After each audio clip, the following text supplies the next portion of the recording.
déminqué. À bâbord, le caillou des Anglais.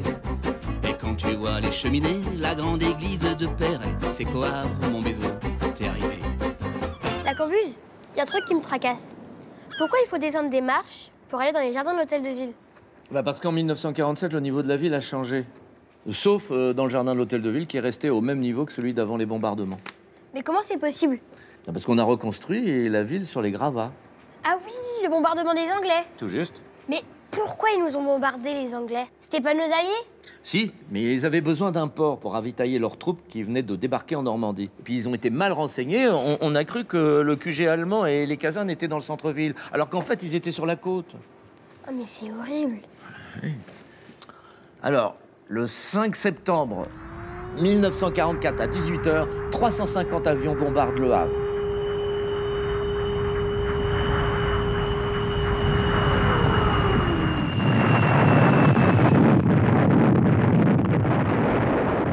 En 2 heures, 80% de la ville est par terre.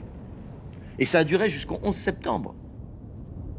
Alors, 2000 morts, 350 disparus, 80 000 sinistrés qu'il a fallu reloger.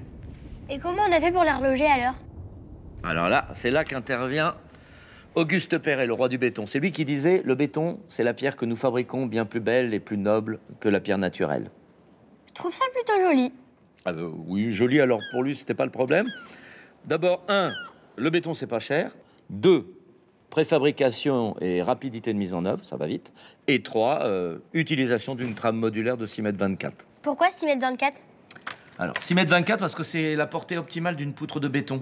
Alors, il a imaginé une trame de rue orthogonale composée d'îlots d'immeubles, avec des appartements lumineux, avec cuisine américaine et suprême innovation, ventilation par gaine.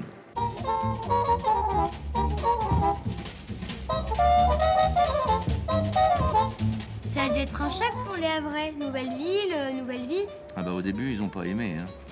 En 1980, il y a eu une réhabilitation et en 2005, attention, inscription de la ville au patrimoine mondial de l'humanité. Oh badé, comme ta cabane, hein? Exactement. Oh badé. Oh badé, oh day, oh badé, oh day, day, day, oh badé, oh day, day, oh badé.